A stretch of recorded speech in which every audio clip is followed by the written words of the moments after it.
Hi guys, welcome back to my channel, and if you're new here, my name is Christine and welcome. Today I'll be talking about why businesses should stay remote.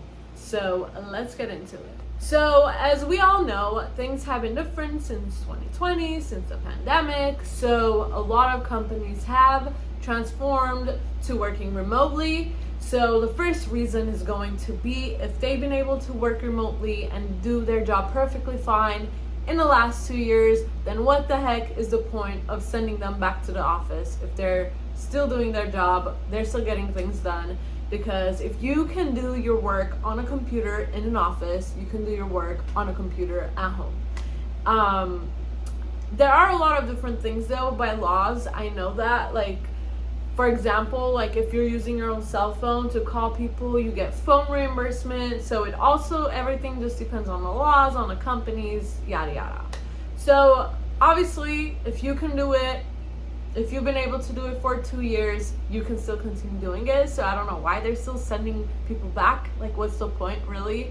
Another thing is the businesses actually get to save money on office leases.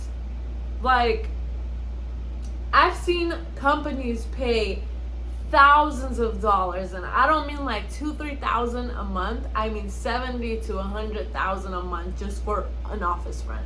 So again, it really depends on the business, on the city, how big the space is, and all of that, right? So who doesn't want to save money, especially with everything going on, especially how a lot of businesses have went bankrupt? Businesses are going to want to save money. So why would you want to go back and continue spending that much money when there is so much more you can do with your company with all that money?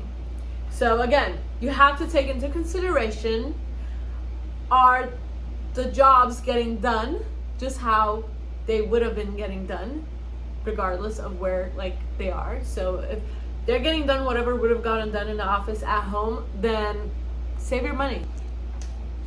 Okay, so this next one is something I learned in class, which is that Belgium is the happiest country for this one reason, and that's because they have a life and work balance. A lot of companies, what I've seen, a lot of companies are like, yeah, we're a life work balance company, but in reality they're really not. What they mean life work balance is whatever hours you've worked, you can take that time off. Like, that's what their life balance is. And honestly, work and life balance is being able to do the things you want to do and work. I mean, companies make people work 8 to 12 hours. Like, okay, if you're in person, you know, if you're in retail and things like that, and you're really like short staffed, certain times that happens, yes. So maybe look into hiring more people. But when you're working in a corporate job and they're making you literally work really, really long hours, maybe look into hiring more people, maybe if it's on part-time terms, to kind of help the other person out. Because one, you're not only creating jobs for someone else, you're also helping someone else have a life-work balance. So they're able to come work and then go on with their life, you know, do what they want to do. And this is what I keep hearing, and someone who interviewed me even told me that, like, we spend majority of our lives working. A lot of, I know my generation, we don't want that. We don't want to be working for the rest of our lives. We don't want to be working all the time. Unless, like, we are already doing what we're passionate about, which this is a really big thing, then okay, sure, maybe, like, you know, I would rather be doing that because it's not going to be considered as work, right? Because you're enjoying it, it's what you love doing. So this is another video, but work and life balance is literally having time to do the things you want to do in life and work and still make money and afford to do what you want to do, right? So for me, how I take the life-work balance is I need to be able to have that time to go work out, and I don't want it to be rushed because like when I'm working, it's like rush because it's like, fuck, like I only have this much time, sorry, excuse my language, to work out, and then I have to go get ready for work. And it's even worse when I used to drive, because traffic, who likes LA traffic? I used to drive in that traffic. By the time I got home, I had no energy to work out. I was really off track. I was not healthy. I was stressed all the time. And I know I'm not the only one. I know a lot of people could relate to that, where you're working so much that you keep making excuses like, I'm really tired, I can't work out. And yeah, they are excuses, but feeling tired is not an excuse. We do feel that. We physically feel that. And you don't want to OD on caffeine either, because that's not healthy. So I think it's really important because it gives us the life-work balance. So now I'm saving probably like 3 hours working from home, and a lot of people will be saving a lot of hours, 3 to 5 hours, if you commute really far, plus the traffic by the time you get out of work. It's crazy. Like, we should not have to do that. If we have the option, we're able to get our job done remotely, we should be able to do that. So, like, I get it, like training, you want to meet somewhere, so it's face-to-face training, you can, do that. And there's a lot of, like, Starbucks, let's say, right? There's Wi-Fi and stuff. Like, if you don't want to pay for office rent, gather around somewhere and do training there. It's good to get out too. You don't always want to be stuck at home. So maybe plan like company volunteer days where you go out and you volunteer, or just like picnic days or some things like that, events. I know those help a lot of people, especially people that are working in a very hostile and like stressful environment. They need that time out. So yes, it gives them the life and balance. So we've got save on your rent, right? On your lease. You get to do what you've been able to do for the last 2 years. Continue doing that. And 3, it's life and work balance. So then comes the really, really important one, mental and physical health. This is really important to me because for me, let's say it goes hand in hand. So having the life and work balance, so working out is going to not only help my physical health, it's going to help my mental health as well. So people also suffer as women with menstrual cycles, like me. Working remotely has been a blessing, and I want to work remotely for a really long time because I have my menstrual cycles really, really bad, from heaviness to the pain, like really, really bad pain.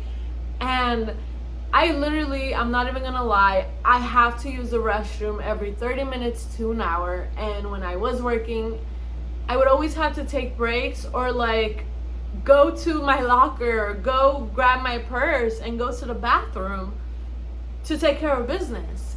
And whereas when I'm at home, I don't feel uncomfortable. I'm comfortable. I can go whenever I need to go. I don't need to like hide pads and do what I have to do to take care of that. And especially when we are like afraid that we have a stain and all of that, that helps. So just working remotely does help with that, which doesn't stress me out, and it's better for my health. Another thing, mental health wise, if it's stressful or I'm having like an emotional day or something happens, I'm not acting out on emotions. So it's like you're not going off on your coworkers, or you don't start crying in front of everybody, or you get frustrated and you start just like working with an attitude.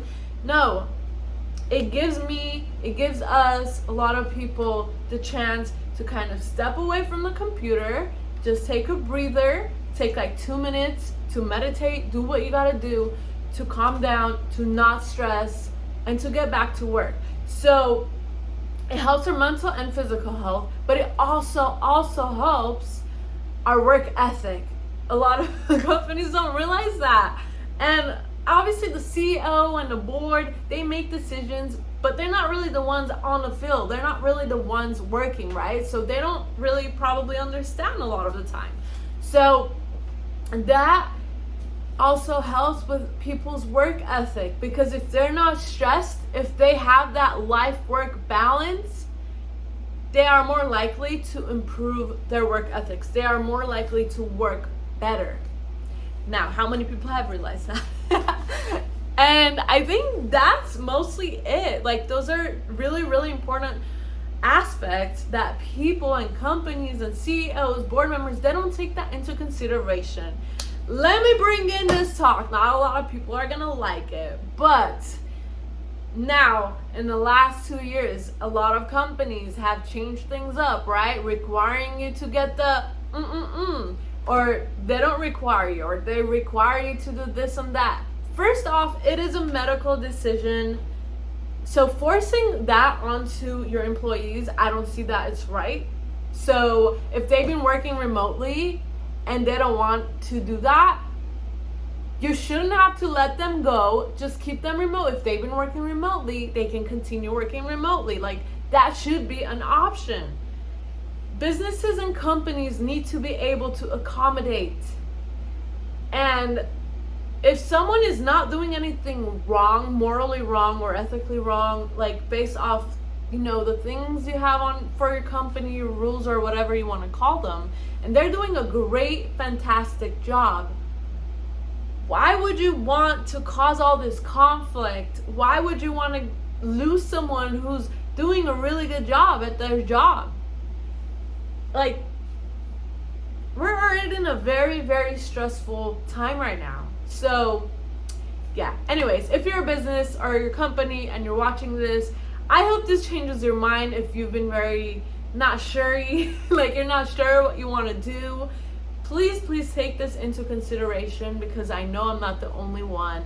And if you're listening to this or watching this and you love working remotely and you want to hear everything else I have to say, make sure you guys leave a thumbs up and you guys subscribe so you don't miss any videos. And yeah, the last thing I have to say though, it's very, very rare where working remotely is actually a negative thing. And by very rare, I mean the percentage is very, very low, but it is possible. It's only going to be really bad on someone's health if they live in an abusive household, in an unhealthy household, right? So, and if they are, then you need to, they need to seek out help and do what they have to do. But again, accommodation and working together is what will help. So yes, that's all I have for you guys. Thank you for watching, and I will see you in my next video.